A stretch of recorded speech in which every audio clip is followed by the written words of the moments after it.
a shirt with a graphic of me and you engaged in a French kiss. It would be a great visual. That is just horrible. No, yeah, I don't want to do it either, but the image would be provocative, powerful stuff. No Jumper, coolest podcast in the world, and today I find myself reconvening with a man who was here a half hour early, Aaron Carter. What's up? How do you do? How do you do, Adam? I do well. I'm doing fairly well. Same. How about you? I'm good.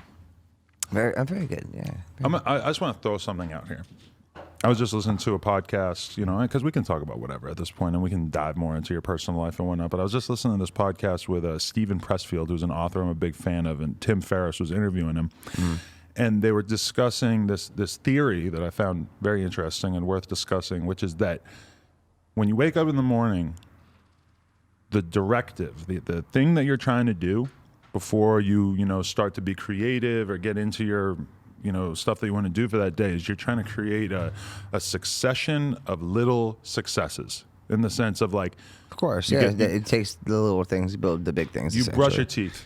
Okay, you got that done. Right, that was easy. You do that every day. You go for your little morning. It's an ordinance. Morning workout. Yeah, it's an ordinance. Get that done. Yeah. You make breakfast. You get that done. And then as you build all those up, then finally you've gotten to the point where you're ready to get in the studio, to answer to write something. That's interesting. Yeah. Because that's pretty much what I'm doing at this point.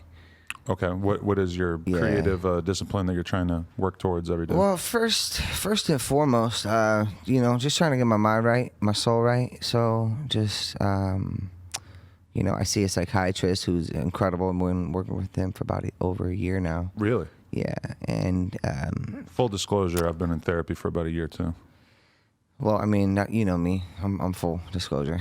Yeah. So like I've been going to this psychiatrist, this therapist, and seeing him, and yes, I'm prescribed to, like, Xanax and gabapentin and hydroxyzine and propranolol, high blood pressure medication, all these things, and I'm not afraid to talk about that. I'm not afraid, because at least I can bring some sort of awareness, because I've been able to take a step back, look at myself in retrospect, and be like, I got to transcend, certain behaviors that I've made.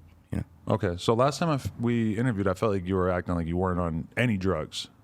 No. Has that changed a little bit? No. What you mean is you felt like I was acting on a lot of, like I was on drugs, right? No, I remember like you repeatedly telling us you weren't on drugs. So even though a large percentage of the comments thought that you were on drugs, we were also kind of defaulting to your saying that you weren't so much. Well, I think, that's also something I talked about with my therapist, and I tend to do that. I tend to take the stuff that people say about me, and even if like, you'll hear that terminology almost like, one person could say one thing bad, and then you'll have 100 good comments, and one bad comment can, like, destroy you, because it's defamation of character, it's slander. I've never done any of these things. I've tried my best in every way, shape, and form to prove that, and just grow up, move on, and just really stick to the therapy aspect of how I'm living my life now. Things are changing in such a great way that I didn't expect. Really? Yeah. What's changing? Well, I mean, just how I handle stuff. How I handle stuff personally. How I let it affect me. The relationship I have with my fiancé. I know that we've gone through some ordeals, and the last year, she went to jail for assault. On you or on someone else? On right. me. And who called the cops on her? Was that you? Who fucking knows? I mean, that wasn't you. No, it wasn't. You never snitch on your boo. I don't snitch on anybody, not unless you really are trying to do something stupid. But I think people have this misconception of, yes, I am in the hip hop world, and my music is going towards that more, and that's who I am. I mean, I grew up, hipping and hopping. Yeah, I mean, I grew up rapping and on the stage, just bopping around, enjoying just enjoying performing, you know? And so the last, well, now it's getting close to 2 years with COVID, I've been able to just kind of live this great domestic life. So, you know, I bought a house for 420, sold it for 600, bought another house for 600. I'm selling it right now for 850. Where do you live? That sounds. I live in Quartz Hill. Okay, I don't know where that is, but It's the high desert. So. oh, okay. So Yeah. you're how many hours from LA? I mean, it takes me 49 minutes to get here, No, it's not bad. and it snows there. Yeah, It's cool. I was actually my girl's sister lives about an hour north, and we went up there the other day, and it was yeah? fully like snow everywhere. Snowing. Oh, was it? Yeah, it's fucking weird, man. I actually got a video I put on my Instagram. It was like snowing in the middle of the day. It was just, And it's majestic. People you know? in California will be like, "Oh, I've never seen snow." You know, I went to New York and I saw snow for the first time. It's like I just drove an hour north of LA and I saw snow. Well, here, let me actually educate you on something. Palmdale, Quartz Hill, the area that I live in, it's all solar powered, and Elon Musk has a lot to do with it. So they're building this city. So I'm able. A lot of people keep asking me, "Oh, how do you make your money? How do you make your money?"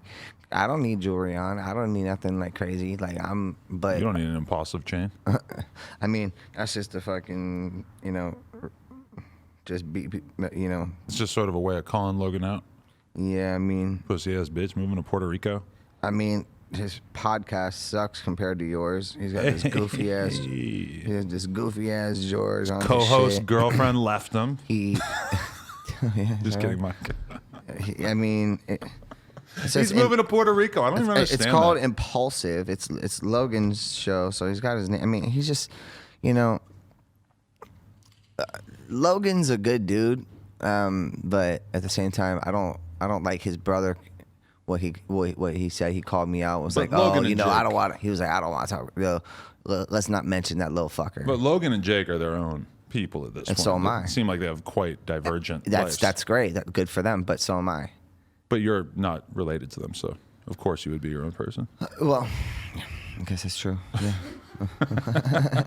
You never talk to those guys anymore? Or is there any grudge that you're still rocking the chain? Nah, there's no grudge. The only thing is give me my chain back. I want my other chain back. So this is a call out. So that's it. It's that simple. But okay, let me just throw that scenario out there. So Logan's co-host Mike, he was dating Lana Rhoades, who's like by far one of the biggest Instagram influencer model type chicks. She used to be a porn star. She got like 20 million followers. Okay. He just broke up with her. It seems like he's the one who kind of ended it. But it's kind of interesting because everybody is so like, oh, you fucked up. You know, you let this girl go. What's her name? Lana Rhoades. Oh. But it actually feels like, you know, I hate when I see that where people are like, oh, she's hot and you guys broke up, so you took the L. It's like, bro, just because she's hot doesn't mean that they were meant to be together personality-wise. What do you mean? Like, I mean, okay, picture the most attractive girl you've ever slept with. Would you want to be in a relationship with her? Okay, aside from her. okay. You know, like you probably wouldn't. Like when I think about all the different attractive girls I slept with in No, my life, you're right, no. I do not want to be with them. Nah, I don't. No, why would I? don't. No, I don't Someone wanna be being with hot them is not a good judge of if you should be with them for life, and that's nothing Yeah, against no, Lana no, because no, she no. might be great, but they, you know, if your personalities don't match up, Right. Yeah. I mean, love language is crazy. It's hard to obtain a relationship in the first place. Being in this industry, I've known that for 25 years. I've seen, watched, and it's hard to get into a real relationship where it's not. It could seem like it's set up, but it's not. But you know, people want to play in the same team when it comes like a soccer team. Like when it comes to being in a relationship, meaning like two singers, an actor, a singer. So to me, a lot of that is superficiality. It's a facade. You know, they go for it, they try it, they see if it's going to work. But in the back of their heads, truly, they're probably most likely thinking, "How is this going to benefit my career?" And that's where people mess up. You know, that's where they really make big mistakes, in my opinion. So, I mean, it took me till, you know, I'm gonna be 34 this year. It took me a long time to get to the point where You know, I'm not a cheater. I'm not a bad person. You know, I can still do my music. You know, I got people sending death threats every day, saying they're gonna bury my fiance in the backyard, and you know, they're gonna, you know, it's been nuts. It's been nuts right now. Why would anybody want to kill your fiance? They want, like, there's like 5, 10, 15, 20 of these girls that just like are publicly saying this stuff, like, and then there's still like that smear campaign, like cancel culture thing going on with me, where, you know, this kid named Ganville, William James Witt, you know, allegedly is sending all these people through Discord to keep up with this narrative. So like I keep talking about it. So the internet is really like it's really bothering me. So I have to like take legal action against certain people that are really just abusing the internet and, you know, just degrading her and degrading my mother. You know, my mom's heavily back in my career, and she's doing really well. And it's just crazy, you know, because I got this fight coming up with Lamar, and that's where my focus has to be. How much preparation are you doing for that? What's that look like? Oh, it's nasty. Isn't he? I don't know exactly what his measurements are, but I would assume that he's massive. 6'9". And I'm 5'11", pushing 6. That seems like a lot to overcome. Just the height difference, and I'm sure there's a big weight difference as well, a reach advantage. Well, there was a beautiful fight between Shaq and Oscar De La Hoya. And you beat Shaq. Yeah, right. I don't even know if I ever heard that song. I've just heard so many people refer to it that I didn't have. I mean, it's so funny because the producers and writers Josh Schwartz and Brian Kirloff, I asked them one time, I said, what inspired you to make these like Heartbeat Shaq and Aaron's Party and all these records? They're like, Weird Al Yankovic and Beastie Boys. And I was like, are you serious? Thanks. I get what the childhood fantasy they're trying to fulfill there is, though, because I was recently saying that I remember the first time my dad told me that he was going to a basketball game, Celtics game, and it was like impossible for me to wrap my head around the fact that my dad wasn't actually competing in the basketball game. You know, I was a little kid. I didn't really understand. Like, my dad plays basketball. My dad's my hero. Of course, he should be playing against all these guys, right? But I think when you're a kid, that's a very appealing idea that you could be on par with these greats. Yeah. Shaq being a great. I talked to Shaq just the other day. He told her, he said, you better take care of my man. Really? To her. Well, you have Shaq's number and you'll just dial him up from time to time? I mean, I know so many amazing people throughout the industry that I've been in, you know, everyone from Will Smith to Michael Jackson to Bruce Willis, all these people coming to my shows, coming to see me. And it was interesting because for me, I was just like, whatever, you know, like, I'm not bothered by this. So, you know, Bruce Willis invited me to do his daughter's Sweet 16, Rumor. It picked me up in a jet in Florida Keys and flew me up to Animal Kingdom. And, you know, we did some fun stuff. And I was just like, you know, this is just like, you know, whatever. And like all I asked him for was a jacket. So he gave me a jacket that he had from like Die Hard or something. You asked for a specific jacket or just any jacket? You know me. Come on. That jacket. I was like, I want that jacket. From Die Hard? Isn't that like a precious collector's item? Yeah. So, I didn't want no money. I was like, I want the jacket. So right. So he gave me the jacket. And they would come to my shows and, you know, so I've met a lot of, you know, I did songs with Luther Vandross and Celine Dion. And so I've had some cool experiences, you know, that I look back on and people are like, I'll have people be like, my friends be like, man, you're a legend, blah, blah, blah, blah, blah. And I'm just like, you know, no, I don't see myself that way. I don't see myself as some sort of, I was just a person that really wants to prove myself as a producer, music producer first and foremost, and then, you know, my music and also the controversy behind now that I do OnlyFans. How is that going? What is on there? I mean, meat. You know OnlyFans, so meat. For me personally, is the meat in the DMs or is it on the feed? I mean, it's It's everywhere, bro. Can we see it right now? It's. Will you drop trowel, Laura? Turn around. Wait. Actually, we're not. Wait, I was just kidding. No. I mean, you know what? But I guess if you want to show me your phone. It was. It was. Look at my girl's got my statements pulled up already. And are you guys? This is like what we're doing every 2 days. All right. Every 2 days you're making that much money, or is that? No. You know, let me show you the monthly statements. Yeah, I want to see the monthly. Okay. But you're in the top 0.17%, which seems pretty significant. It's cool. A lot of people have this story, like, oh yeah, I used to do something else, and now I do OnlyFans. I make 10 times as much money. Yeah, but you know, I try to keep my stuff as classy as possible. So there we go. There's your total gross with the 6. Not bad.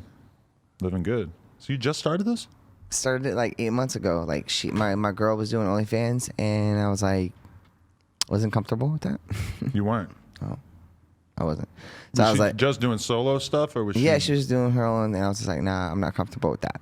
So let me get in there. So we made kind of this arrangement. So she was like, all right, so I won't do it if you can make $5,000 in a week. You? Yeah. Okay. So I opened up one and I made like $70,000 in like a week. Right. So I was like, bye-bye. Goodbye. And I just like, I took her off of it. You know, I have a certain respect for women that people may not understand all the time, and I was just like, I took her off of that, and you know, and now we have our second home, which it's beautiful. It's 5,000 square feet. It's gorgeous.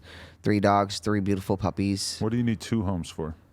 I sold the other home. Okay. But the boxing match after I do with Lamar, where I'm gonna make a significant amount of money and already have.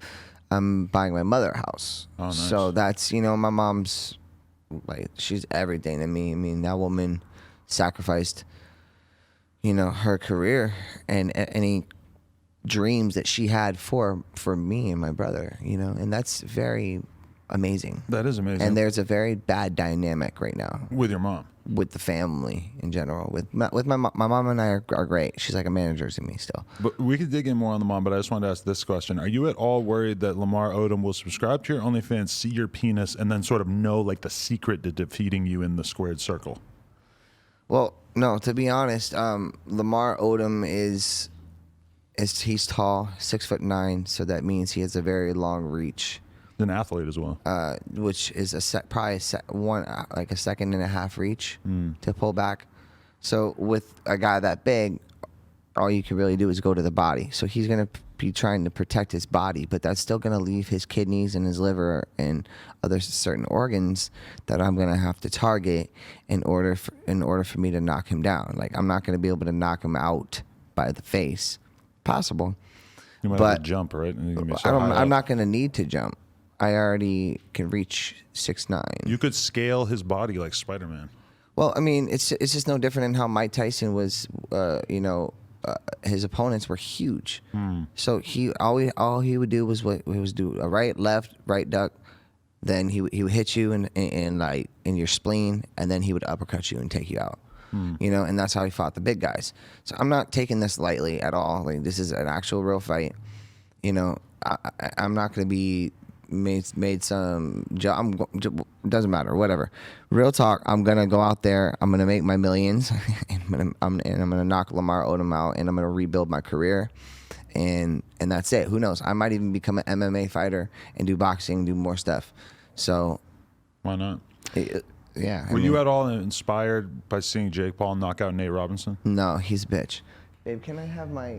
But, you know, just because you're a white guy and you're trying to fight this black guy. I've been left alone now, so it's really just me. Hello, guys. NoJumper.com if you want to support the podcast. We got a lot of great kendamas, and he's back just like that. And he's got a coffee. What do we got over here? Just some of our kendamas available at NoJumper.com, and you can follow at NoJumperKendama on Instagram. NoJumper.com. Thanks for having me back. That's great. It's great to have you back. It's cool. It's cool talking to you now. A lot has changed, man. Really. I like talking to anybody that I can have a nice, laid-back conversation with because I end up doing all these rapper interviews where I'm sort of psyching myself out. Like I know you told me this last time. I got to interview YG remember. on Thursday, and I'm kind of like, fuck, I got to like really do my research. Do get you ready. ever feel like you have to like change your persona for these people? Sometimes You do. you got to fit in, you know. You feel like you have to chameleon a little bit. Well, like recently, I did an interview with somebody who was kind of talking down on the OnlyFans thing, and it was like, Well, why? I mean, kind of irrelevant, but they were sort of talking down. Because you tried on to it. do it and you made $14. No, I don't think they tried to do it. But either way, it was like me kind of having to take the fact that I do that and that my girl does that and like put it on the shelf because it's like I don't want to turn this interview into me arguing with this guy about the validity of doing OnlyFans. So it's kind of like right there, I'm changing who I am because I'm sort of just falling in line with what they say because I don't want to make it all about me. Whatever. These people are stupid. Some people are stupid. They're just not intelligent. Yeah. They're just not intelligent. But, you know, you can't. They're not mathematical. You can't spend your whole life trying to, you know, convince everybody that, you know. But there's a time and a place That for it. OnlyFans is something that is helping a lot of people. Right I now. just care so little about what anyone thinks of that. Yeah, me too. My mom approves, and that's all that matters. You know, my mom, I think she said something like, she's like, oh yeah, you know, Nick and Angel, they call you a porn star and all this stuff. And I just tell him, I'm like, he's not a porn star. He is somebody like the fans that I have on OnlyFans. I told my mom, I said, these people are really sweet to me. They're really nice. They uplift me. They make me feel good. If I'm too skinny or if I'm fluctuating with my weight, which obviously everyone knows that happens with me. These people make me feel good, Mom. And I'm like, and I said, yes, I do things that are very provocative. And she says, Aaron, you've been like that since you were a little kid. She's like, that was your image, and that's who you were as a little kid, and you just grew up. And she's like, you always find a way to just keep being, yourself. Like, because I stopped at a certain point, like 15, 16 years old. I was like, you know what? I can't handle this bullshit anymore. I can't handle these interviews. These things, these suck. These people suck. These programming directors suck. But let me just throw this out there. It's got to be. I can't. It's got to be different now because when you're a pop star and you're all on MTV and you got the label breathing down your neck, then you have to very much fit into a certain box. And here's the thing: making money with your hog out definitely is not going to be allowed. And now you can just sort of do what you want, right? Because you're working for yourself and your fans. Here's the thing: I never really was accepted on MTV. I wasn't on TRL really. I was selling millions more records than all of those other people. I was a young kid that was some sort of like prototype. I was some sort of prototype, and it was like there was like a couple options. Like, okay, is this person going to make it? Probably not. That's definitely the general consensus. Especially a few years ago, of who I am. Oh, it's Aaron Carter. Oh, it's Aaron Carter. He's not going to make it, Like, that's something that I know that people in the back of their head, it's like, that's what they think about me, They're like, and it's almost like they made fun of me. I couldn't get my career back on track. It took 15 years. I did Broadway. I did all these kind of things to try to build my credibility and build my strength and build my vocals. And, I come back and all of a sudden everything changes again. Everything changes. I start getting it right, and learning how to manage myself and coming out of this this like the upside down or whatever in Insidious or whatever. Like, that's what it felt like I came out of, and then I started learning how to manage myself, do my tech writers, do my routing, do my accounting, handle my employees, treat them like gold, set up all of these things, do all the concerts, and focus on that. And I hadn't stopped for like 7 years, man, touring, like 7 years. Lived my life, but did not ever get to the point where I actually look in my bank and I have money in it. And now you feel comfortable. I'm very comfortable. My fiance and I do very, very well together. So are y'all fucking on there or what? Yeah. He's so stupid. I mean, it's a fair question, right? Like, I just want to know: is the hog out? Can we see the veins? Is her vagina actually having your penis? It's hard for me to imagine this, and I did not cop it. I actually like to keep my woman very discreet. Okay. And if I haven't even seen your OnlyFans. I don't have one. My girl has one. She won't even let me look at it. Mine. And I know you be blocking bitches, babe. She said that is correct. Yeah. My girl has OnlyFans, so you could see me piping on there. That's weird. Not me. I don't want to do that. You can't believe it? No, you're like the homie. I can't watch you do that. Yeah, I feel like my body fat percentage is too high. Do you guys get involved with other people? Yes. Oh wow. Don't get any ideas. I'm not. Women, Aaron. Yes. I'm just curious. We hook up with other girls in there. Okay. So you do like the numbers that I do? I would say that her numbers encompass your numbers. They're better. That's good. Huh. That's good. We don't talk about specifics. I always talk about specifics. I know it's so weird how that cultural norm of like, oh, you don't talk about how much money you make, kind of went out the window with OnlyFans. Everybody's just posting their screenshots. I'm like, what happened to that? Like, because me and my girl, we would never. I never do either. We generalize. I'll say like the area. What's the point? You know, like exactly, it's like people are gonna judge anyway. And honestly, I'm telling you, the more you do, and the more success you get, and the more money you get, the more problems you have, right? Exactly. And me, it's been crazy because I've been boycotted, blacklisted. I gave you that example of these people that thought I wasn't going to make it, but then I did. Then they have egg on their face.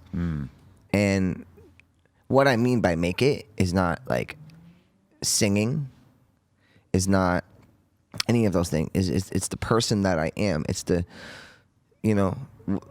the soul inside of me that's real. That's not some fake ass shit that I see from people, Yeah. Well, the weird thing about it is that, like, even if you were making, $1 million a year off OnlyFans, it's like the people who are judging your career and like are saying if you fell off or not, they're not going to care about that. Yeah. Well, for them, that's still a failure somehow. Yeah. Well, it's interesting. I mean, I don't really hear the word fell off very often. I'm being honest with you. Because my music that I produced and I wrote and I did with Sony, it's everywhere still. It's all over the radio. It plays at all the pool parties. It plays at all the malls. It plays on all the playlists. It gets over 2 million streams a month. I mean, the music's doing great. I'm going to ask Joe Budden if he plays Aaron Carter at the pool party. But I don't get the credit for it. And I'm just like, that kind of sucks because I worked really hard on this on these tracks and on these songs. But then there's a lot of pluses. We went gold and platinum in over 20 countries. And, all over the radio, which I wished I always had, and I never got that because being a little kid, there was a stigma. They weren't playing Aaron's Party on the radio. No. No.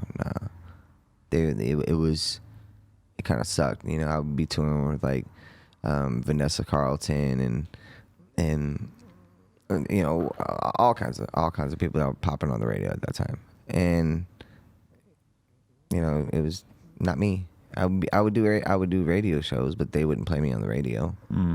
So my mom, superwoman. How did you fix that relationship? Weren't you guys not on good terms for a while?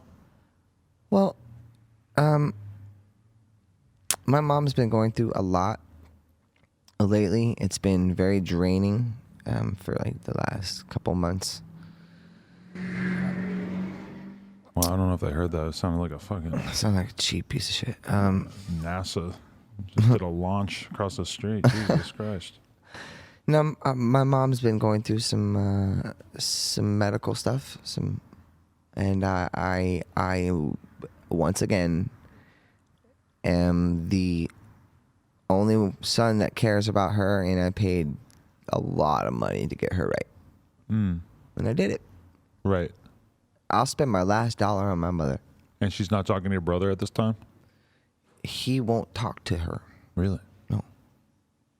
See, that's what sucks about. It doesn't suck. I think it's funny. People don't want me to do interviews, especially him, because I tell the truth.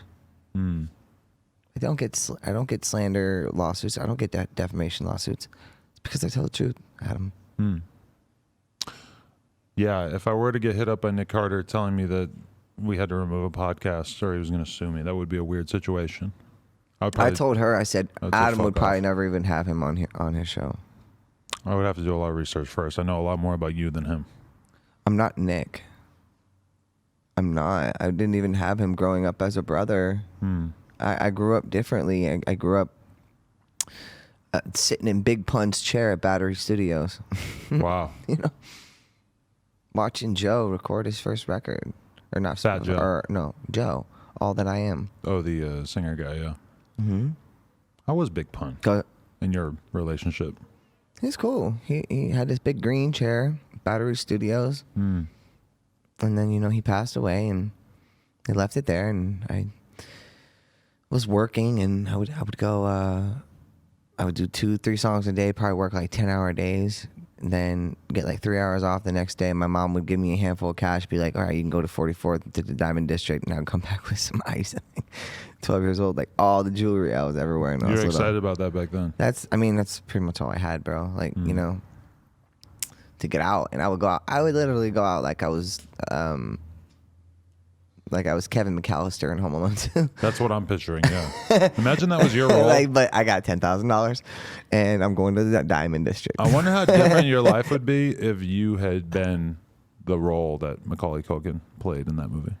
I mean, such a great role. I wonder that too. I wonder how he feels like during Christmas. When it comes on, does he watch all of them? Like I really watch doubt them it. religiously. Yeah, it's probably 'cause it's you just weren't, playing in the background. I feel like that's probably a bad memory for not a bad memory, but I doubt he wants to relive his highest highs, being that it's been sort of like consecutively lower and lower throughout his career. Well, there was interesting correlation between Macaulay with Michael Jackson and then me. How so? Did he dick him down? Did he get dicked down by MJ? I don't remember. The who? Macaulay. Was that alleged? I have no idea, and I don't think so. You never piped him? Michael Jackson wasn't like that. No. You don't believe that? Okay. No, he wasn't. Little bitches like Wade Robson and other little tool that talked, oh, Michael did this and this and this. Shut the fuck up. He passed away, you stupid fucks. I'll come over there and smash a fucking $3,000 Louis boot in your fucking face. Don't even come at me. Let's see it. Put it on the table just so I know what they got coming. They're too tight. They're brand new. No, but I mean, just do. Boom! Designer in your face, buddy. Dude, one of those to the teeth? Oh, fuck Wade Robson. I know Wade Robson from when I was little. You gonna try to make money off of Michael? Bitch. Damn. Well, he's got you in his corner, so that's good. Who has me in his corner? MJ. He's gone, man. Come on. Yeah, but I mean, protecting his legacy. No, I want to protect Paris. Who's that? His daughter. Right? I want to protect. I want to make sure they're good. And blanket and make sure they're okay.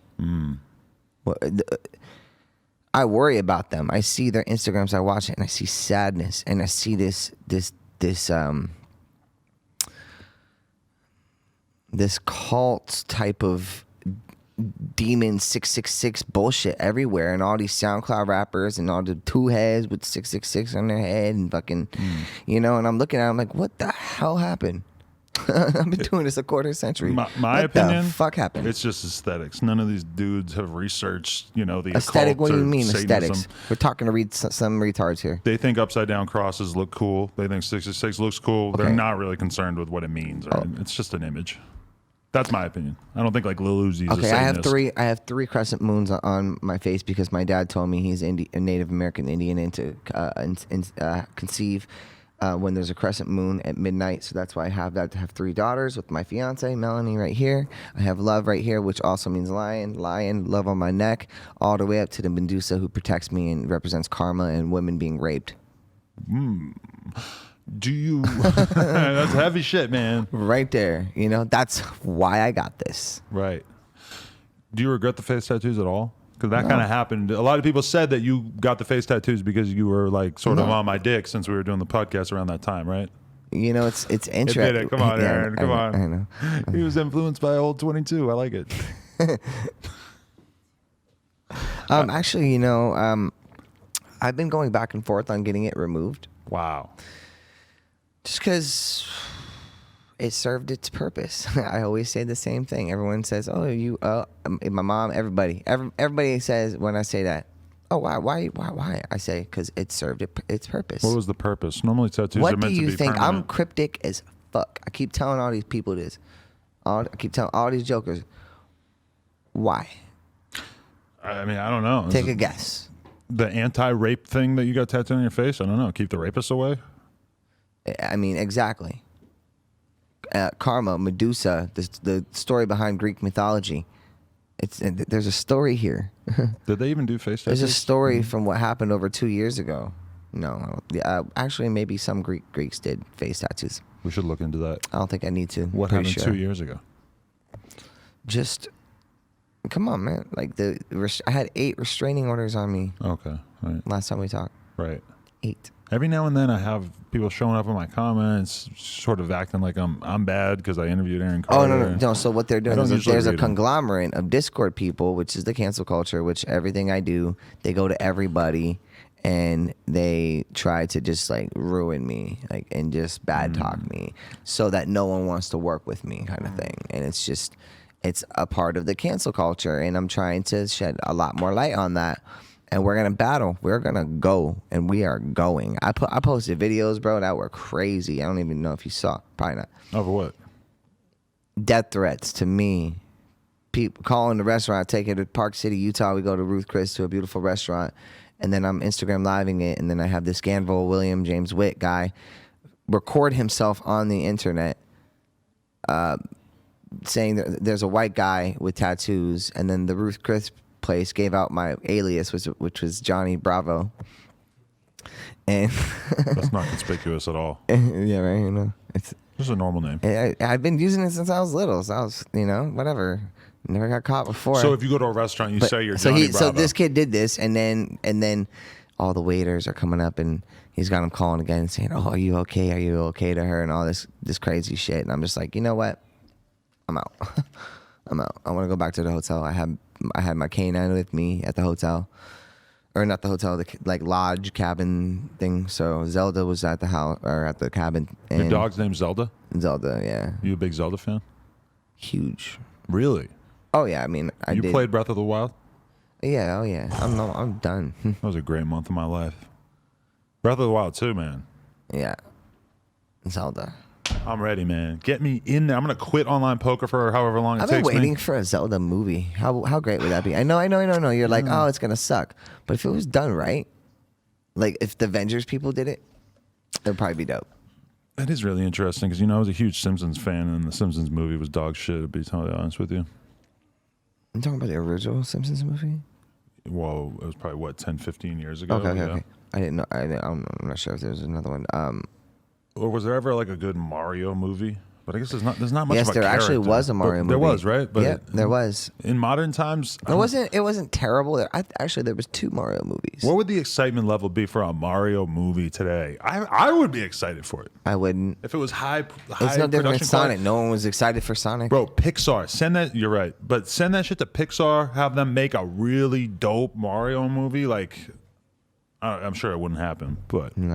I would appreciate that. Boo Wiggles. Something about a personality-less little Italian plumber who's just running around stomping on turtles.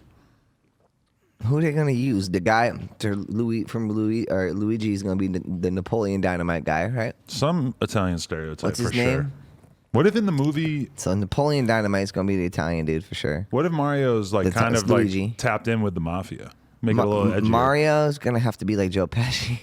See, Joe Pesci would be Mario. Oh, I love that idea. He's old as fuck, but still. Doesn't matter. They CGI these motherfuckers all the time. You see these Rambos and shit, bro. That's why you shouldn't Come get rid on, of the face tattoo. bro. These movies are You just get rid of scaring that. me. Get rid of it in post. Listen, the face tat's done. It's done. I don't want to be that. I'm not that guy. It's time to grow up and time to really make a change in my life. You got it like a year ago.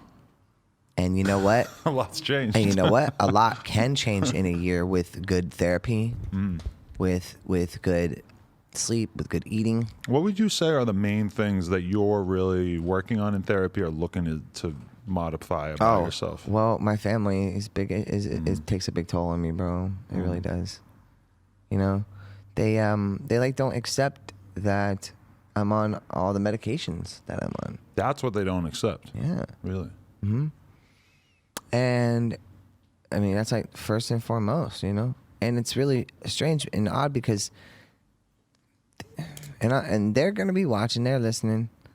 And to them, I'm going to tell y'all right now, it's like, you guys got to understand that I was put on this regimented medication when I was in rehab for huffing duster cans, which damn near destroyed my brain. Right. I've been getting into that lately. And you better get out. I'm going to punch you in your fucking face. I swear to God. Just a little bit here and there. No. I'm just kidding. I know you're. Yeah, but like, bro, I was doing it so terribly bad. So terribly. I mean, it was, there's things I cannot tell you I was doing. Really? Yeah, I can't. And it was like this weird Florida shit. People, some pandemic in Florida, people doing duster and huffing and all this. But I was doing like 30, 40 cans a day. Like doing some, and so. Were you ever a whip it guy? That's huge in rap now. It's like 1,000 times worse than that. Is. And please do not get into that. I beg you guys, do not even try it. Don't do so it. And many I know I people- mentioned it, and I know you're going to learn about it. You're going to look it up. And please don't fucking touch that shit, please. I know a lot of rappers who are keeping the fucking whip it dispenser on deck. I watched a guy do Wow. a whole box while recording a verse. Blew my mind. Like, Was he trying to change the sound of his fucking voice? and it worked because that's what he did. Is he fucking did like mad sounds cartridges like a pussy 50 Cent. to do kind of like the bridge in the song. It did make his voice sound different. I'm not sure anyone has ever heard the song or ever will hear the song, so it's probably not really worth all those brain cells. But Well, speaking of brain cells, you know, I'm on a Neurontin. I'm on, things that are helping rebuild my brain to where that I can have cognitive, slow, patient conversations with people, and my energy is just, it's even keeled everywhere I go, even keeled. And that was really fucking hard to do, man, because I still got that fucking fire burning inside of me, and I know you know it.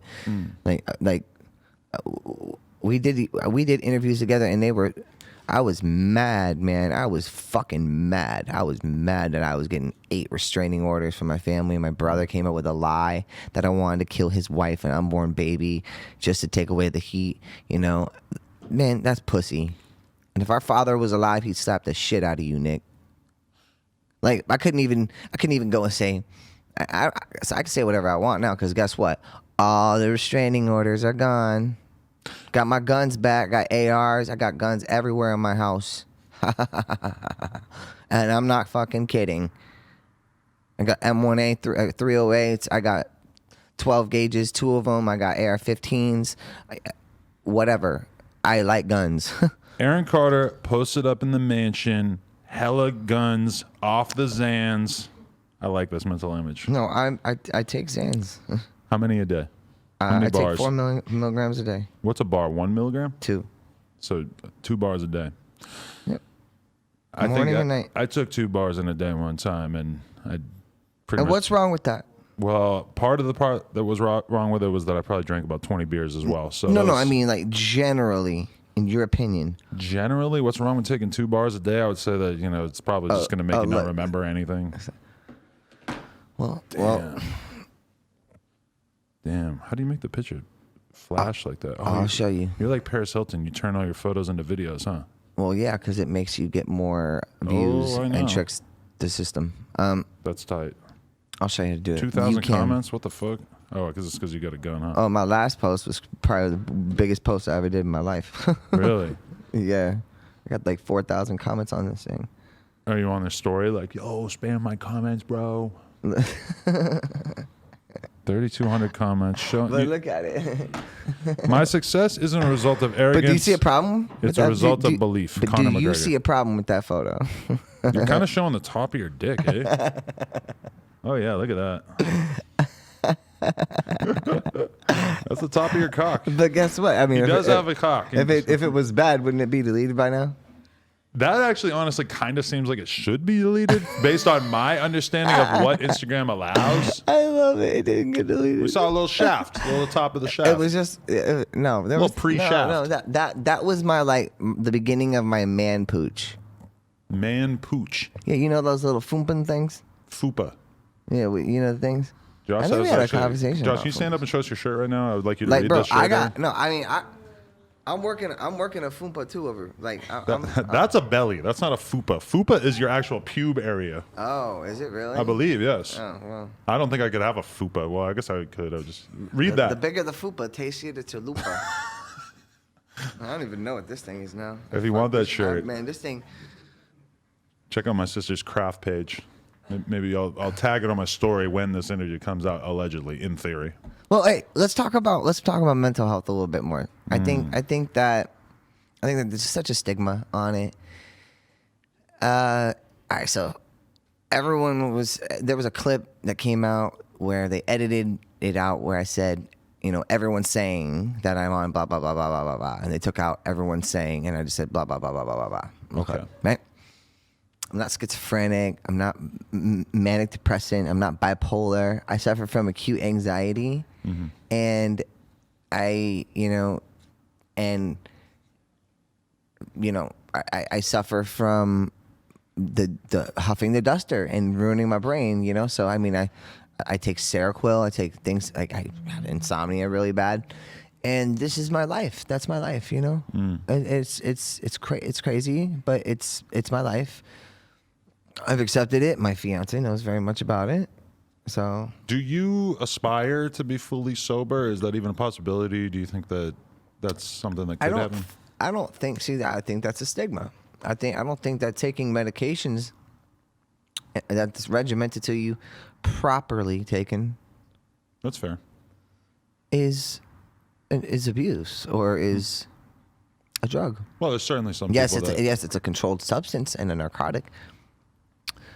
But it has to remain a controlled substance. Right. And you have to be the one that controls that. So you don't find yourself sort of tempted to take more than you should of what you're already prescribed? Why should I? Why would I? I mean, it's kind of how drugs work, people. Well, that's how people work. Right. Not drugs. The drug is right there. The drug is everywhere. A lot of people who were prescribed Xanax. Listen, I know. And you know what? They then it ended up 10 bars a day and craziness shit. Well, that's horrible. Yeah. I mean, that makes you literally retarded for 3 days. But if they're giving it to you, then, in time, you might just kind of stop getting the effect that you want from the amount that you're prescribed. Well, yeah, you build a tolerance and all this stuff. But that's why you just got to let the tolerance build and then just stick to what you're doing. Stick to your regimen. Don't ever go off of that. You ever get served some fake pills on the street? I don't take pills off the street. I take it from my psychiatrist, who I get my my diagnostics from. But you never never. Okay. Why would I ever do that? That is the dumbest shit in the world. I've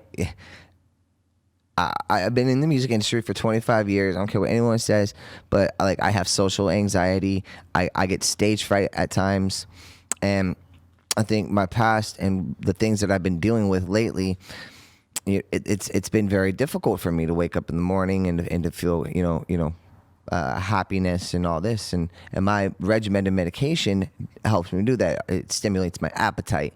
That's why I'm bigger right now. It helps me sleep at night. I can rest my voice. I can slow my mind down, and really I keep searching just for a better version of myself.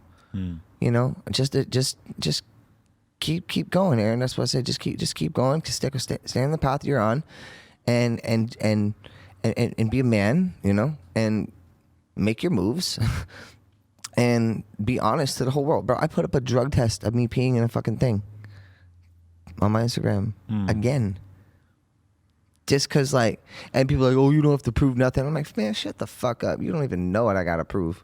I gotta prove so much. You don't even know where I'm from. I got Lamar Odom saying I'm from fucking a Beverly Hills Street Fighter. Shut the fuck up. I'm not. I never even been to Beverly Hills. First of all, live there. Second of all, I'm from fucking Dade County, and I've been pistol whipped. I've been all kinds of shit that I can't even tell you. Damn. I've had my knuckles broken. tons of times. Okay, this guy's got a second and a half punch, and I'm gonna break his ribs. And he's gonna regret ever getting in a ring with me. And I'm mad. I'm mad now because you're talking like some weird shit, like some funky shit. I ain't sitting here calling you a cheater and a crackhead and that you lost Khloe Kardashian, you dumb fuck. So how did this fight come about? Did somebody come to you, a promoter, and say like, "Hey, we had this idea"? Yeah, Damon. Okay. Yeah, Damon. Damon Wayans. Damon with celebrity boxing won. Probably a different guy. Okay, so they come to you and they say what? Basically, he invented celebrity boxing. Okay, and then everybody shunned him out. Can you get me a fight? Of course you could. I'll fight Lamar Odom. But the thing is, it's like now. But I'm so happy for this man because he, you got Logan and Jake and everybody saying, "Oh, we own celebrity boxing. We created it." Okay, you guys did a great job. Thank you very much. Yes, you put a good name on it. But Damon was one of the main guys at Celebrity Boxing 1 that started all of this stuff. He did the Screech boxing match and all. You know, it was underdog. Rest in peace, man. Rest in peace for sure. Dustin Diamond forever. Yeah, Dustin Diamond forever. Dustin Diamond Dallas. And you know, I just think a lot of people need to give a little bit more credit to this man. He's a hustler. He's a great guy. We waited 1.5 years to do this fight and accept this fight. Did you know that? Why? 1.5 years. Patience is a virtue. He said, we're not ready to do any fights right now. I said, I'm not ready either. I said, I'm chilling, taking some time to myself, which was very needed after I had, you know, all these crazy ass Backstreet Boy fans attacking me. And so I took the last year to relax. Like I said, man, that was very important for me. Yeah, I had to, bro. I had to take a look in the mirror. I had to gain weight. And that was really important. I'm very proud of myself. I'm very proud. Who have you been training with, and how many hours a day, and what does the overall training look like? Jesse Strader, who is an MMA pro fighter, and we do about 7 to 10 hours a day Of training. Yes. 10 hours a day. Yeah, and I wanted to do that because that's what Mickey said to Rocky. He said, in order to win a 45-minute fight, you got to train 45,000 hours. And that's 10 minutes and then whatever. So that's 10 weeks and whatever. 10 hours a day, your body's going to need a lot of time to heal. I don't care. Look, you can look up Aaron Carter training on YouTube right now. You can see I'm a beast, man. I don't play. But so how many hours of cardio? It doesn't matter. As many training? As it takes.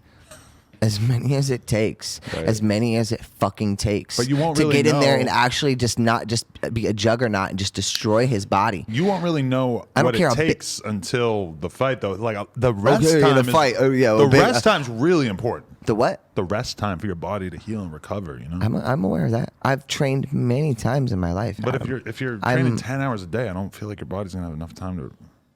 Well, that's what you gotta do as a boxer. I know a lot of people are training like a couple hours a day, and it's still like incredibly difficult. I'm training basically for a 15-round fight. Do you understand? Is it an actual 15-round fight? No, it's 3 rounds. I'm training for a 15-round fight on purpose. Right. To exceed 3 rounds. Yeah. You understand what I'm saying? Okay. It doesn't mean I have to reach that goal. Right. I probably won't. 3 3-minute rounds? Because it takes... Or 3 5-minute rounds?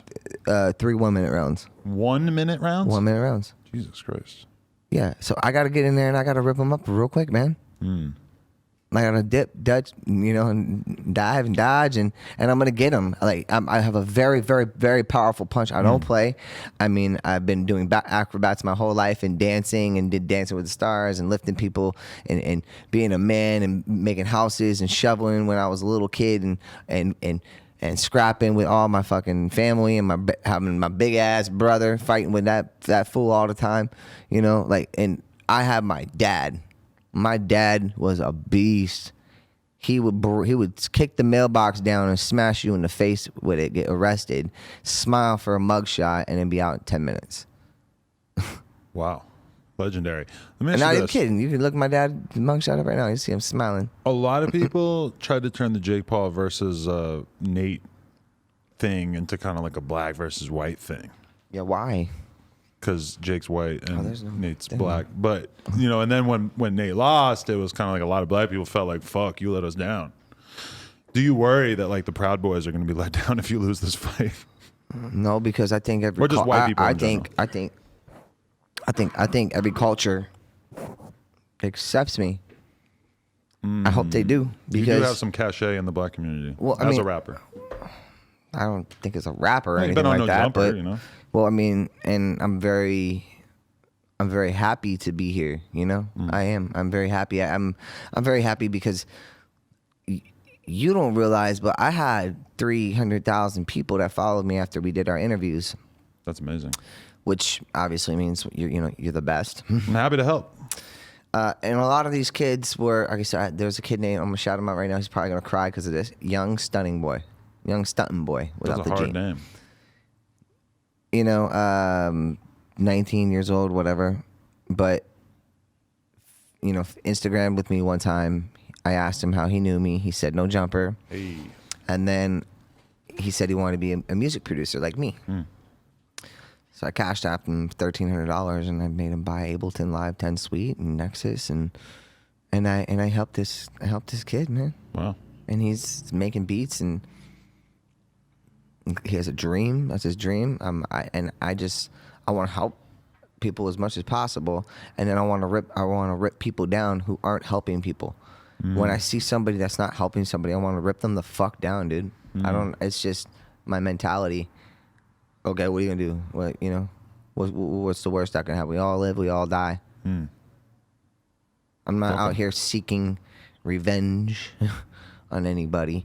I have a boxing match to worry about, and I'm taking it seriously. You got Lamar Odom talking about Beverly Hills, and what the fuck are you talking about? But if he turns it racial and he kind of starts clowning your whiteness, are you going to turn the tables on him? No, because I'm not like. No. It's not that I can't do that. It's just I'm not stupid, and I would never do that to the black community. That's fair. I would never do that. It's disrespectful. You know, I'm Caucasian. I'm white. Okay, I was raised. It's not my fault that when I was 11 years old, my mom hired 3 black funk musicians, Petey Pete Jones, Stan Jones. All right. And Patrice Jones, so bass player, and then Italian guy. And these guys raised me. So, and then my bodyguards were all black men. And you know what? That's just how I was raised, around just the homies, you know?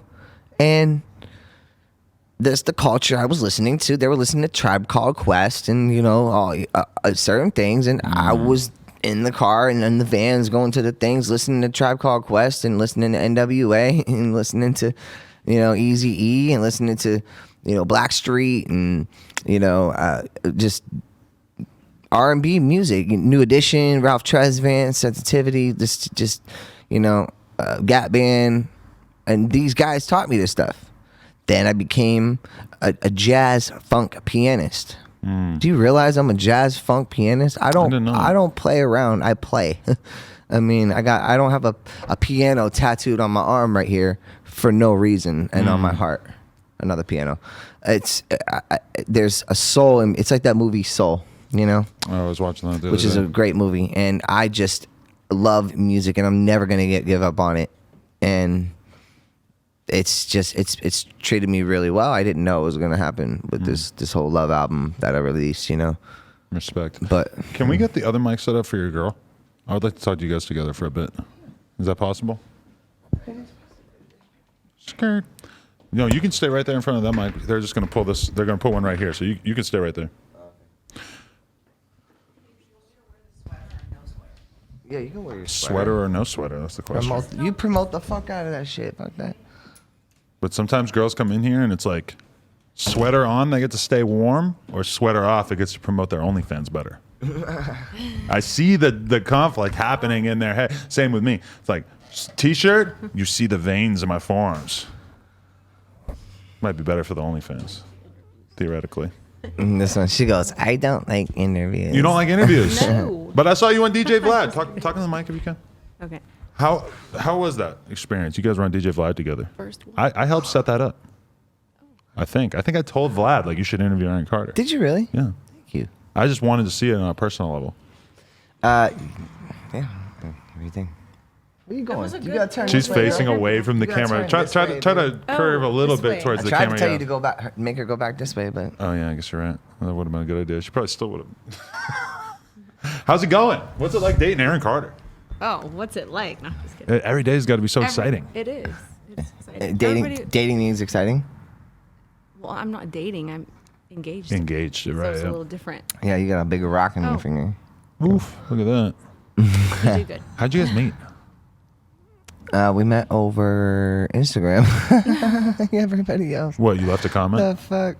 I just left him a DM, and then he responded late though. I think maybe like a week or two later he saw it. Yeah, because you sent your booty, and I'm not about that. Why'd you send me your booty? I sent it. I'm not gonna after a few answer no weeks. booty shot. Be like, oh, you know it's booty. The first message was not the booty, though. No, You're it saying. The was first message not. was a booty. No, it was not. You're lying. I know. No, it wasn't.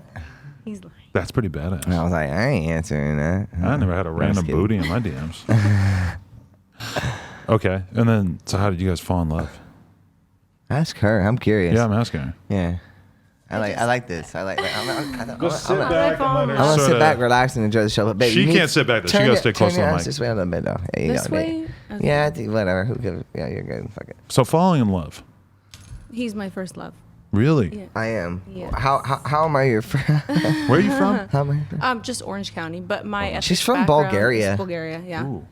So I moved here when I was 6 years old. Okay. So I've been here ever since. And you never felt love before? No. Everybody just, screwed me over and just wasn't real. Like, I know everybody has their opinions about Aaron, but he's so different from what everyone says. That's all I got to say. Like, Really? yes, Wow. obviously. See, before we came into the show, I made her memorize that. Yes, That I could script. tell. Yeah. No. No. But just kidding. damn. So have you guys ever had like any, I don't want to say close calls, but like drama in the relationship? Anything that sort of threatened to separate you guys, or has it been pretty smooth sailing? All the time. I mean, not as much as of late. Yeah, everything has calmed down, I think, with a lot of like the internet drama, and just it's calmed down a little bit. Okay. Right. It's still there, Well, but well, when she came into my life, it was right after had you no and I idea. met. Right, because you came on our show with Jenna Shea one time, and then you were broken up like the next day. That was a weird collab. We don't like to talk about her. Jenna Shea hit her up when we were broken up, Saying what? and trying to get her involved in her OnlyFans. Oh Lord. Yeah. You weren't down? and Jenna Shea was sending death threats to me, Really? allegedly with her friends. Yeah, Why? I have no fucking clue. I think Jenna Shea should have linked up with Brian Pumper and done some content together. I think that would have probably been. Oh yeah, that guy. Why do you mention him all the time? That's a good question. A lot of my best friends ask me that a lot. Consider me your best friend. Would No. you let your girl work with Brian Pumper? Hell no. Okay, just wanted to check. No, no, You're not no, into the no. cuck thing? The cuckold? Yeah. No. You never did it? Nah, I was never even really interested in it on porn. I think you would be the other one. There would be like some guy making you fuck his girl. Never. No, He said no. Okay, so what are you guys doing on OnlyFans? And what were you doing before he got involved with you, and how did that change things? it just okay. So I was a bartender And then my in the baby. nightlife industry, and I'm a little housewife now. Oh, yeah. So everything changed. As soon as I met him, everything was just really fast. Look, I'm gonna keep it honest with you. Yeah, there you go. She had a crazy ass lifestyle before, kind of like one of those like Orange County, like LA, like let's go out to everybody, Dan Balzerian's houses and Oh, no. and parties and all that shit. She went to all that shit, and I was just like in my head, I'm like, well, you know what, like. She's not a hoe. She's not a whore. She's just a woman that's like making her way through the world in Hollywood, essentially, and in Orange County, living in Orange County, working whatever she was with bartending and making money and her OnlyFans, and even if she was, guys were taking her out on dates and buying her purses, just to take her out on a date. That's the kind of stuff that she was doing.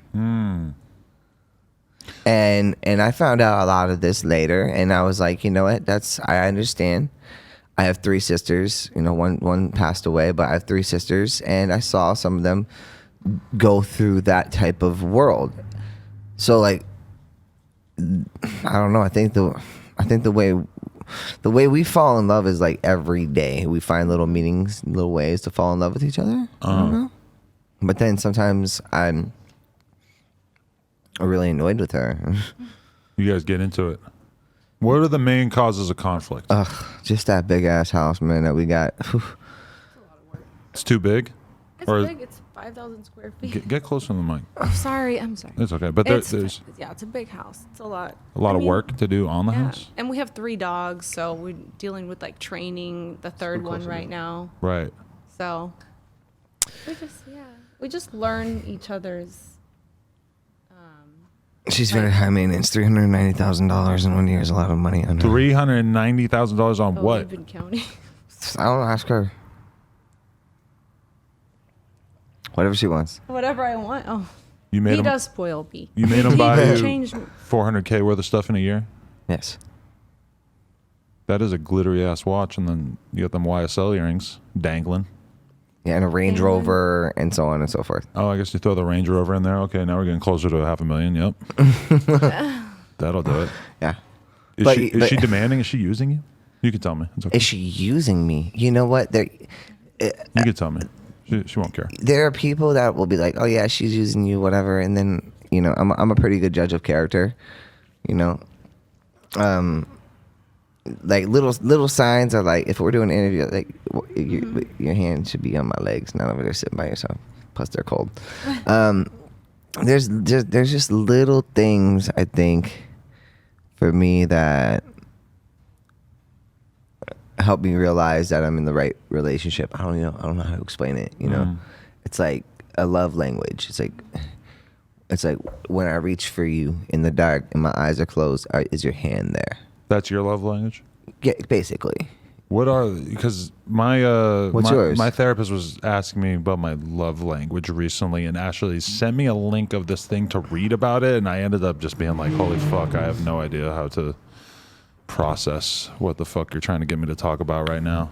Yeah, sometimes our therapists tend to give us information that we're like, really? You want us to read a whole book? I think my girl's love language is that she just wants me to be present and emotionally connected to her, and like that goes way further than like any sort of material stuff, gifts, anything like that. How do you feel about other men with your woman?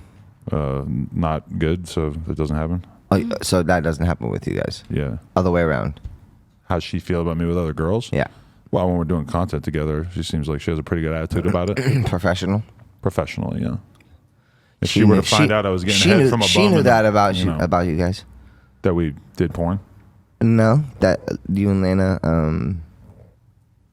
Lena was friends with some of my did- friends in Orange County. Oh, so nice. I never met her, but she's friends with some of my friends. Yeah. Yeah.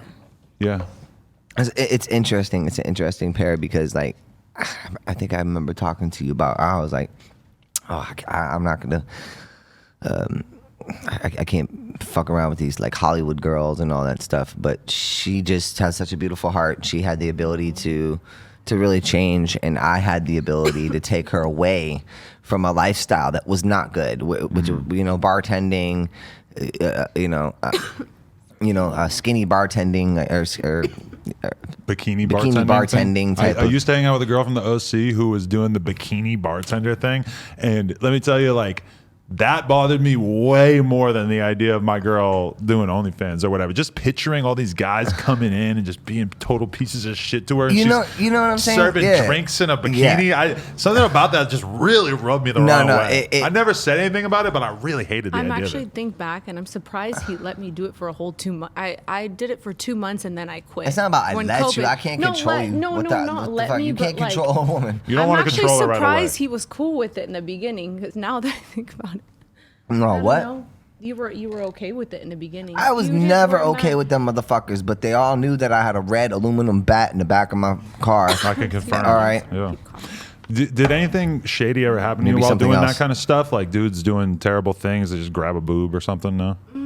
Probably, I just don't remember it. Blocked it but out. I'm sure. The security always kicked him out if they were like misbehaving and stuff. so, Right. yeah. Yeah. Well, Yeah. I hope I didn't do anything bad to her by I didn't take her. I didn't say, you're forced to come be with me, blah, blah, blah, blah, blah. Guns to your head, you got to be with me type of shit. I think taking a girl out of the bikini bartending world is not necessarily a bad thing. Okay. I think it's fair. Yeah. Well, I don't like to be the kind of guy that, like, controls what women want to do, Well, if they're ready to leave the industry. Yeah, if they're ready to leave. You were ready. And she saw that I could provide for her. I would like to start a bikini bar. How do you start? Would you like to work there? No, I'm just kidding. But how do you start one? I don't know. Do you need a special permit for them to be serving drinks in a bikini? I don't know. Probably not. That's why probably it's kind of taken off. I feel like starting a strip I have club no idea. I got to be honest with you. Like, I was never into strippers.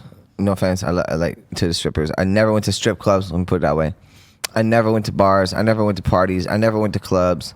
I never did any of that stuff. I always kept away from it. And, she had kind of like a circle around her of those people. But I'm here now. Now the idea of going to a strip club sounds very exciting to me because I haven't really like been out in like a year. But I saw a video of some of my friends in the studio in a strip club the other day, and I was like, Jesus Christ, I'm so not ready for that. Yeah, because of COVID, my brother took me to something for my birthday when I was like 19, and it freaked me the fuck out, and I just ran out. Me and my girl have not been to a strip club together since we used to drink and do cocaine together, and now we are adults with a child, so that would probably actually be pretty interesting to see what that was like. Although I feel like me and her would be sitting on the couch like, how has your life changed exponentially, probably? Having the baby? Yeah, it has to, right? Amazing, yeah. Changed? You changed? Great. What about you? How do you think you changed? I'm a little more focused. A little more focused, yeah. You got to be a little bit more present. Well, because you have your child. You want to enjoy those times together because you see it. It's different. They're getting bigger and bigger. They're not going to be like this for long. You got to enjoy it while you got it. It's different. It's the look in your eyes that's different from last time I saw you. Mm-hmm. It's a look that my father actually had. I didn't smoke weed this morning, and I feel like I'm kind of, I say this with a big ass Starbucks right here, but I feel like I'm realizing the extent to which I don't need to be over caffeinating myself to do interviews. I feel like I've had people in the comments saying you look like you're on meth, and I think it was because I was drinking energy drinks before I was doing interviews. Don't you? How do you feel when people come at you and they're like, "Oh, you're a meth head, you're a crackhead, you're a dope head, you have HIV, you have AIDS"? Probably mostly recently it's because I admitted that. Did they say all that shit? Well, I did meth one time with this girl, and I talked about it on the podcast the other day. Okay, but you talked about it. Doesn't that show humility? Doesn't it show that I'm not a meth head, that I did it one time and I'm okay with talking about it? It shows humility. So what the fuck's the problem? Yeah, it was fun. I'm glad I did it. Well, we had this conversation in the context of me saying that I wish that I did heroin once so I could talk about it. Okay, for all you know, the person that was saying that to you could have fucking chopped off their best friend's pinky toe. House phone? Yeah, definitely. You better. Actually, no, I think it was Sada Baby. I was hoping he was going to be here today. No, he's coming later. Is he? And I told him that he had to watch the Billy Eilish documentary, and I have a feeling that we're going to get in a big argument if he doesn't. Did you see it already? Yeah. But I said, I want to talk about this documentary on the podcast, so you guys should watch it. What is people's obsession with Billie Eilish? I personally... She's a living room singer, right? Living room singer? Yeah. I guess she probably started singing in her living room. Or exactly. Yeah. There was a terminology that came out because a lot of these girls... I'm actually working with an artist named Danica Bucci. She's signed to my label, and we have about 15 songs done. About to release on her, and she's incredible. And I gave her some of my dopest beats, but yeah, I don't know. I personally wasn't like super intrigued by her. Had heard the songs, thought she sounded pretty talented, read a review or two, thought she was cool. But then when I watched this documentary, I just got like a completely different appreciation for what she's doing. Isn't it amazing? Because I know, I'm almost certain for a fact that Billie Eilish recorded and produced a lot of her stuff in her living room. Or her bedroom, yeah. But her bedroom, her brother... Right? Did she? Yeah, he's like a very, I heard about that. He's like a really talented music producer, and I think he helped her to level up and get really, really good before. So, with that being said, that's the fact of the matter. They weren't in a studio. They were on their bedroom. They were in their bedroom, and they were in their couch and in the studio. And us as singers and performers, and people who've been in the game for like 25 years, we're not calling you a couch singer or a living room singer or a living room artist, couch artist as disrespect. That actually is so respectful that they could actually make these smashes and these hits on their own. Yeah. And I have such a respect for that, you know? So people could turn around my words, but guess what? I'm going to turn them around right back around on themselves. I don't know who Billie Eilish is. I don't listen to Billie Eilish music. So I don't know her from a can of paint.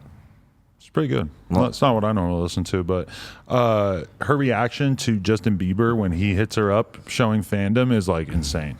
Like she was such a big fan of him as a child that when he taps in with her, it's like she's shaking, she's freaking the fuck out. She can't believe it. Justin messages me up every once in a while. He's pretty funny. Yeah. How do you feel about him and his talent? It's kind of like the one-man boy band that came after the big boy bands, right? How do I feel about Justin? I feel like Justin is incredibly smart. I feel like he's in like this little, almost like this black hole. And this black hole is like trying to suck him in, and he's trying to get out of it really bad. Really? And anybody can say what they want about me. I don't give a fuck. Like, this is what I see. I've seen it happen because it happened to me. I went into a black hole and lost myself. Now, he's married. He's doing his music. His music is great. He's super talented. But is he doing exactly what he wants to be doing? I don't know. That's the question. It's got to be tough to identify what you really want to be doing once you've seen such heights of success, you know? I mean, my new album is called Identity. Yeah, I actually wanted to play you a track. I wrote this. We cannot do that on the podcast because we will get... I mean, you could play it and then we can just mine. Chop it out. Yeah, but Drake Bell tried to pull this trick on me. He played some unreleased songs. Oh, it's okay. I'll get them cleared. Boom. The interview's claimed. Oh, no. That's not how my shit is. I make all my shit, so. Okay. Well, I mean, he made it, too. It's just he played it for us before it came out. He's a liar. You don't like Drake Bell? Nope.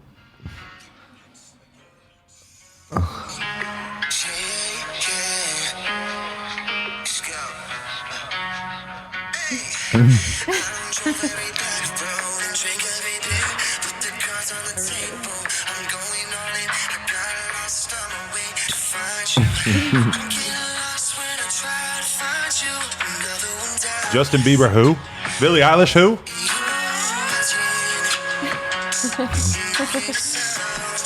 That girl.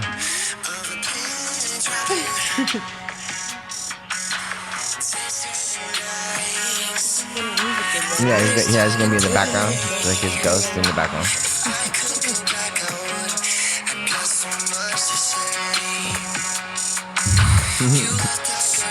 Well, we're playing the drums for some reason over there. She's got some bells and some whistles going on over there. I like it. No, so I'm starting my album right now. That was just for fun, but it's gonna take a while. Nice. It'll take me a while. Yeah, I'm watching what everyone's doing with their game right now, and it's terrible. Really? Music fucking sucks right now. Pop music feels like it's slowed down a lot since the COVID thing, right? You second that, babe? No, I said that the other day. What? I said pop music has slowed down. How you feel about that Olivia Rodrigo, though? Who? The driver's license song?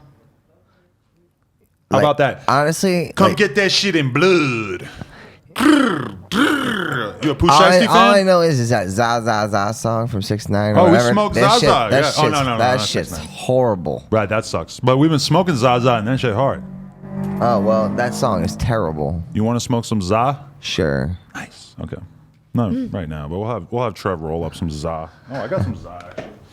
Some Za. Well, yo, I didn't even tell you this. I did some post stuff. It was funny. He had some no jumper weed that he gave me last time. Let me tell you something. That shit had me on my fucking doodly, bro. Well, it turns out that was K2, but yeah, we don't. Oh, shut the fuck up! It better not have been. No, that'd be tight though. You see this? I don't even know what the fuck this is. Somebody gave me this the other day, but it looks very. You want to give it a sniff test? It looks delicious. I can hand it to my guy Trev, and he can roll us up. But it looks like everything else I've seen. Weed? That's a good thing. You want a good friend? Make them send us some Chocolope from Oregon. If you get some weed and it looks like some shit you never seen before, I mean, that could be good, but it's probably No. not We need great. some Chocolope from Oregon. I love the Kush, man. I'm not gonna lie. So having the whole baby thing, are you allowed to smoke? Yes, not in the house.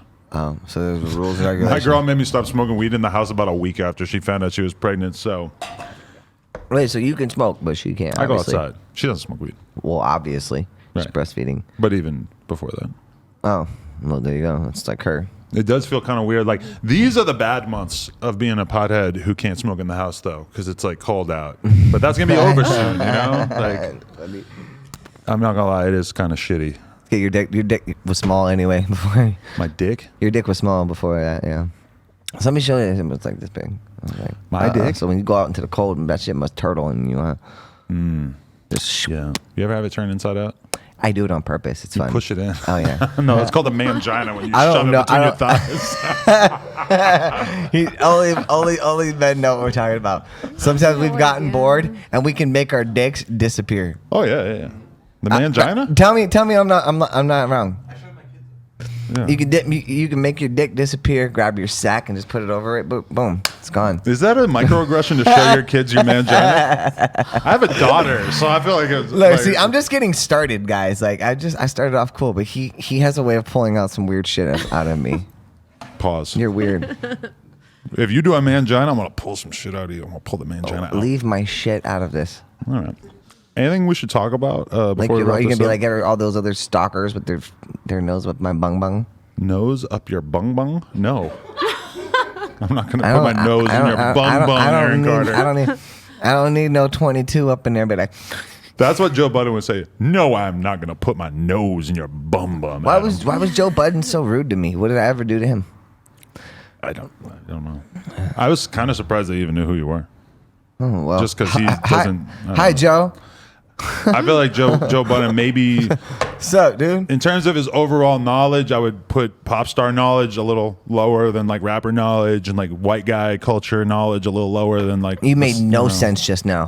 What the hell did you just say? I don't see him as somebody who pays a ton of attention to either pop stars or white people. Oh, well, cool. Let him do his own thing. Sounds like me. I don't really care. That's why I was trying to tap y'all in. Like, I'm a huge fan of the Apparently kid. You don't remember? Pump it up. Whoa, go. Am I doing a different song now? Of course I remember that. Pump it up. I feel like that's a song my mom tried to get me to remake when Definitely. I They was like probably 13. played it in your They're like, freaking "Mom, yeah, breakdancing we're gonna do this class, for you." bro. I'm like, You no. definitely had a dance class where you were dancing to Joe Budden and you didn't know it. Now he's a podcaster. This shit done changed. Oh shit. Well, hello Joe. We got to get you on there. So he has a podcast. Yeah. It's good. He has co-hosts, a white guy and a Y'all black gonna guy. be pissed off when I come up with my own podcast? Rory and Maul. No, I think that they would be happy You about gonna that. come I'm on happy it? You about gonna it. come of on it? course, yes. Get me in there. Yeah. Tap me in. All right. I'll fuck shit up, bro. I'll come through with my girl. I think that's along like my 3 or 4 year plan. We'll see how it goes. We'll see how podcasting where it progresses and what it progresses to. What do you think? What do you think's gonna happen with that? Listen, if you win this fight against Lamar Odom, then the world is your oyster. You could start a podcast anywhere. You get a know, it's Spotify deal. Aaron Carter and Bro. Barack Obama talking every day on Spotify. Boom. Bro, Money. everybody keeps telling me that. They're like, oh, if you win against Lamar, this is going to rebuild your career. And I just think to myself, I'm like, you know what? No, I'm going to rebuild my career regardless. Did anything positive happen to Jake Paul from knocking out Nate Robinson? I mean, No. Maybe that I didn't observe. Let me ask you this. Every time someone wins a Grammy, do they do better than they do after they win a Grammy, or do they do worse? I mean, their Spotify They do probably worse. blows up. Do they? They do worse. Okay. No, they do worse. I don't know. I don't really. I've never watched the Grammys. I'll be honest with you. Well, anytime Ricky Martin, Christina Aguilera, anytime someone wins a Grammy, like 60% of them, Because where do you go from there? where do you go? You've already reached the pinnacle. You've reached the top of the mountain. Ricky Martin is my slime. Living la vida loca. I'm a I follow John that. I'm a John Cicada guy. So If I told Ricky Martin that he was my slime, do you think he would even know what I was talking about? Probably not. I hope John Cicada is listening because I'm a John Cicada fan. Do any of y'all know? What was his song? I'll tell you. Does anybody know who that is? No? I remember the name. He did the I know we belong. Yes. Do you believe in us? Just give it half a chance. It's the love. We'll still be strong. Girl, I believe in I would us. like to announce that John Cicada is also my slat. Oh, he did the song I trembled inside just thinking I don't know the deep cuts. about the world around us, scared, can't help to wonder. I don't want any changes when it comes to you. I gotta put you on C-Mac the Loke. On 5 Crib. No? I got an artist I would like to see you working with. Actually, I don't know. Does he make music? Ooh, I don't work with artists. I don't think he's an artist. I think he's just a No, gang I member. don't really work with artists. It's rare that I do that. You and Lil Xan. Could I put y'all in the studio together? If you can stay awake for more than an hour. No, I'm just kidding. No, that could be an issue for sure, yeah. No, No pills allowed you while know y'all what? are in the studio. You know what? It's good. It's dope because ever since I came on your podcast, I kind of like got back some of the respect I was hoping for. Really? Yeah, I did. A lot of people came to me and they knew me from when they were younger, you know? Mm-hmm. And guys and kids that you have like 15, 16, 17, 18 watching, whatever. Your demographic is what? 9 to probably like 70. Seriously. 9 to 11. No. No, okay. Okay, maybe if we're talking legal terms. But yes. when you sign up for YouTube, like you can't like be 11. So it's like, that's why when they're like, oh, your audience is primarily like 18 to 24, it's like, well, no shit, because But it doesn't matter. all the 10 through 17-year-olds are lying and saying that they're 18, so that all gets stuffed into that category, but whatever. Well, it was interesting because when I did your podcast, I watched myself back, watched my behavior, and I was like, you know what? This isn't who I am. This isn't me. It was a little too loose. It was just not. Wasn't good behavior.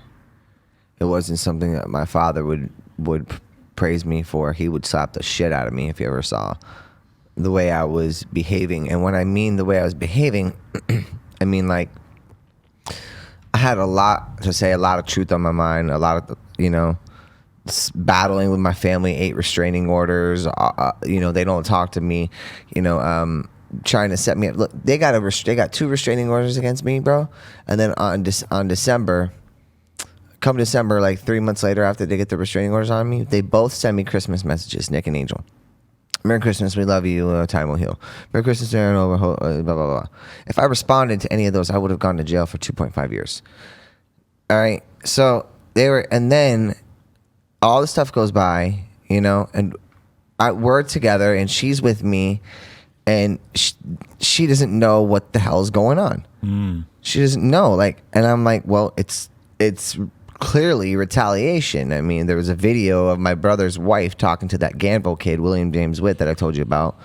About, Aaron, if you need help, we're here for it. But they're donating him $10,000 and $100 and getting people to come after me. And that's how the smear campaign culture works. And that's what people need to understand. A lot of the stuff you're seeing, it's not real. It's competitors, or it's mostly competitors. What else is it? It's your competitor. It's your competitor doing it to fuck you up. It's like if they were driving by and they saw your sign for an ice cream shop and you own the ice cream shop and they just fucking rip it down. And it takes 10 people to do it. Yeah.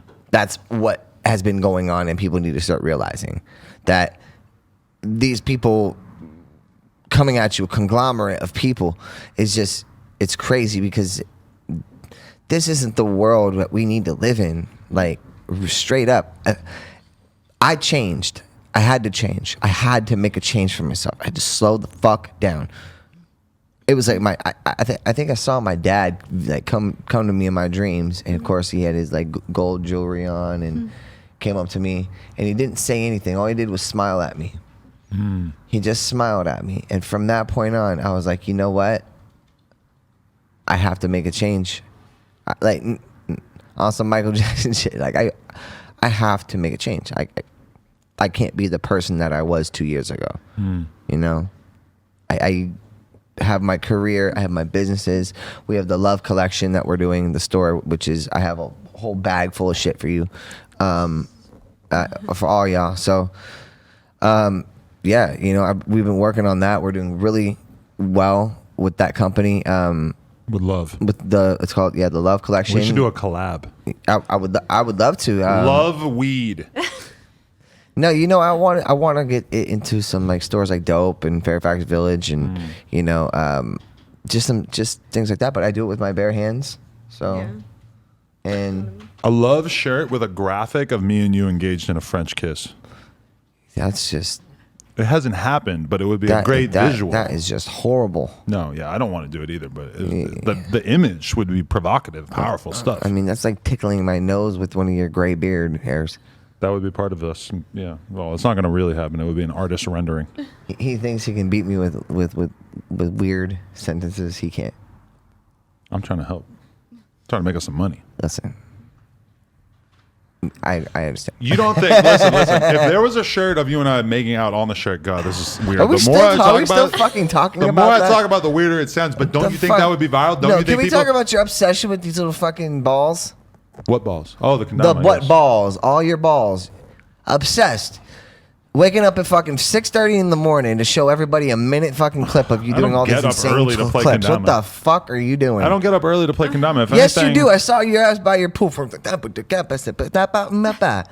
I said, what the fuck did this guy just do? Listen, you're playing upon my guilt because I wish that I was committed enough to the kendama to get up early to play kendama, but I don't currently. You're inspiring me. But and then he's like, he put in the caption, I've been trying to do this for a year. I finally got it. I mean, hey, this shit is hard. Did you see my new clip? I was like, Laura edited my new clip. I was like, he's trying to do it. It's hard. Yeah, I'm sorry. It was good. No, yeah, I appreciate that. Thanks, Aaron. Thanks for shitting on my hobby, man. Babe, he had a post. I swear to God. He's like, I've been trying for a year to get this. And and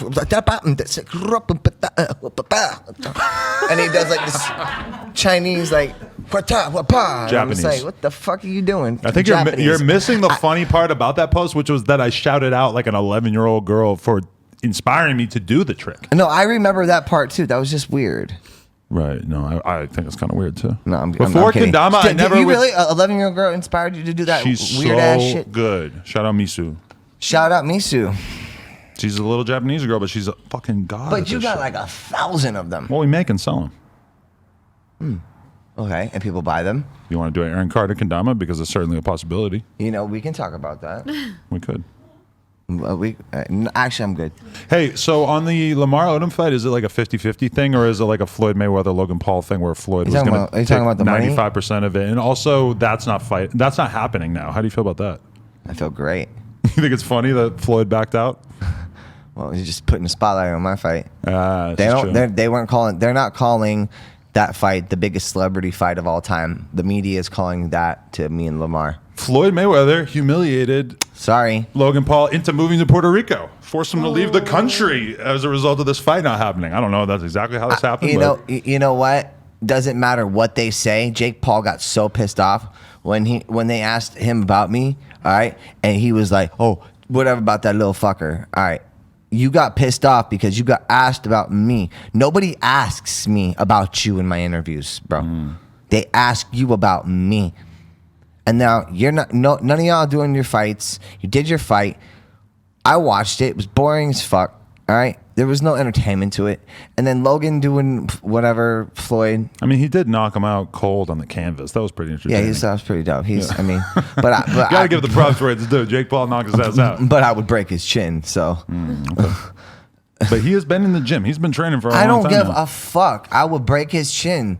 It don't matter. What if this keeps happening and then all of a sudden Jake Paul is just like one of the top rated boxers? Then I'm gonna break his chin.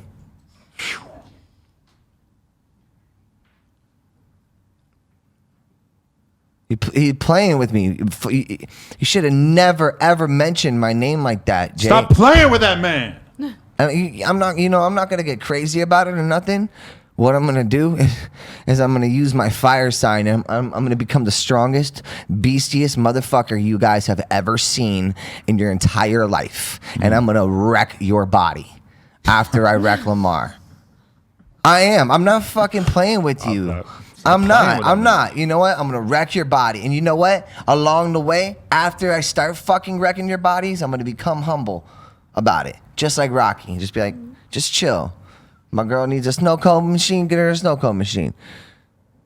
You know, you don't remember that part from Rocky and Dingy. It's been a while. Aaron Carter. No, I'm pissed. No, I'm pissed. I'm pissed that Jake thinks he can come at me like, dude, where's he from? Ohio, I think. Ohio? Are you fucking kidding me? Ohio? Who fights in Ohio? It's freezing there. Okay, so so you're from Ohio. Okay. I'm not from Ohio. No, not you, but you're Jake Paul, Logan. Is he from Ohio? I'm gonna sound like an asshole. Yeah. The okay. Logan Poop brothers. Where are they from? Logan Poop brother. Pulp. I'm sorry, pulp. Right? Pulp Fiction. Like orange juice. Like the orange juice, I'm gonna get extra. Pulp. I want extra Logan pulps and Jake Paul's and pulps in my orange juice in the morning. Fuck that. And you know what's so funny about Jake Paul and Logan Paul? They're such little bitches. They wouldn't even take a fight with me because they're afraid to give me clout. I don't care about clout. I don't need clout. All right, I invented clout. I was here before before that word even existed. If you would have said clout in 2005, we would have been like, huh? Clout. What'd you just say? What's clout? Huh? Is that some pasting on the wall? Like, That's cock. exactly.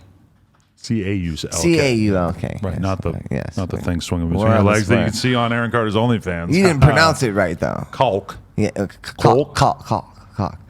Macaulay Culkin. I feel like you would have a problem saying Worcestershire. Also. Worcester. Worcestershire. No, Worcester. Worcestershire. Worcester. It's Worcestershire. I grew up near Worcester, Did you? Massachusetts.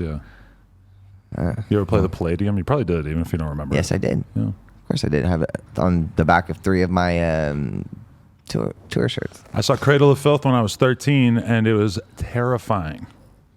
What? At the Worcester Palladium, there's a metal band called Cradle of Filth, and I saw them play there, and there was just a lot of freaky people Have in you the ever seen audience. Coheed and Cambria? No, thankfully. Oh my god! I never oh really my got into god! them. Oh my god! Oh my god, bro! They were lit? They're fucking lit. Maybe I should dive into The that a little motherfucker more. plays a dual guitar. He's like Oh, I love that. 6'7", and he's got the craziest voice you ever heard in your life. There's no way. There's no better way to let everyone know you have a huge dick than to play a double guitar. Yeah, I'm a fan of that Glass Jaw. I don't really listen to him much anymore, but I should though. They're probably great. All the metal bands that I ignored throughout my life, I need to go revisit. you think so? Yeah, because when I work out, I like to play different metal albums that I love from my childhood. But the problem is that there's like 8, and then I just run out and I can't think of anything to play. And then I try to listen to like new bands, and I fuck with some of them, but I don't really get into them. And Well, there was some influence on my last album, some rock influence. I had a little bit of rock influence. I've actually thought about going like to like an alternative route because I can screamo too. yeah, But I'm not in any rush really when it comes to like doing music or anything right now. I don't know why. you don't need to. Be. I'm not in a rush. I'm good. I'm not desperate for money. Got lots of that now. I'm good. If COVID has taught us anything, it's that it's okay to chill a little bit, right? Slow it down. Yeah, you know what? It taught me to slow down. It taught me to slow down. I mean, and she helped me slow down too. What did you say? Thank you, babe. I love you. I love you. She's a sweetheart. You know, she. I was really Yeah, watching like- that. I don't know if anyone. Yeah, I was. Wait, We can use this as a reference for the shirt of me and him. I didn't know if you wanted me to kiss you on the thing. Of course you can. Oh. He- You guys okay he over don't, there? he don't give a We're shit. good. I just got like, I was like, You got are really they turned zooming on? in? No, I'm no. just kidding. You can barely see it since you guys are kind of. See now you let him see it. I gotta Did cop you the get did you get OnlyFans. that shit on my lips again? No. You put Wait, fucking. You be. there's nothing on She you. Anna calls me every day. I gotta get the OnlyFans. I gotta see y'all fuck. I gotta get the OnlyFans. I'm not gonna. I gotta see it. It's gonna be great. I'm gonna try to remember this. I'm gonna try to meld it all together in my mind. No, Does it feel weird to know I'm gonna jerk off to your OnlyFans? no, it doesn't. If she's on there, not you so much. No, That'd be weird, I yeah. understand. What Preferably you two What together. about Lena? What about her? I You want her OnlyFans? I'll send the free No, trial. I actually was so. I respect you so much. I didn't even watch her. I was like, nah, it's my homie. I can't Well, watch her. same up until now. Now I'm interested. Oh, Yeah. But I'll give you a free trial. I'll to never her. know. You'll just be like 03569921112. Right, like my own. When I made an OnlyFans account, that was what I was thinking. I'm you like, 8912. I'm like, do I have to make a username? Because I don't want these. I don't want anyone to know Adam 22 signing up, and then all of a sudden, I And it realize- always starts with a fucking you. Yeah, right. It- All the random names that they make up. Yeah, or the random names. Sometimes they reveal their identities, But which you- is even worse. but you miss No, out on I'm that just fun kidding. thing. You know when you're making a Finsta or you're making an account on a site and you don't want anyone to ever know that it's you, so you make like a fake name and you're sitting there trying to think of like, what's a username that they'll never think of with me? No, that's not me. You know who that is? American Boy 1119. Oh my When god. every time we've broken up, like like 4 times. This one, oh my god, dude. Lurking. She had like she was subscribed to my OnlyFans like with 5 different accounts, Oh Lord. 12 Instagrams. Terrible. You need He had to a learn fake to account trust. too, and it was called Melanie Forever. Aw. Yeah. That's how you knew? When we got back together. Everybody does that shit, but my theory is that if you have no limitations to what's on this with each Fun. other, Yeah. That's you have good. less problems. That's a fact. Anything you want to shout out? Anything you want to say before we wrap this up? We're almost 2 hours in here. Time flies. No, I'm really I'm cool. I'm excited about that fight with Lamar. You know, that's pretty cool. You fight Kendrick Lamar next. All I say. I have no reason to say that. Yeah. That's I'm what excited that's for a- that fight too. Hey, can I be like with your whole crew when you're coming out to If you're more than welcome, I would love to have you there. running next to you with the iPhone, vlogging myself? Like I said, you know what? Just to end it, really, really, really end it. Yeah. I just want to say thank you, just for having me, for allowing me to speak, you know, my mind, my truth, my honesty, and then be able to look back and be able to do things. Like, you helped me a lot more than you think. So, and that you know. And over the course of the last year, I've done a lot of thinking, and you know, I'm always checking up on you. I'm like, all right, I hope Adam's doing good. What's he up to? Blah blah blah.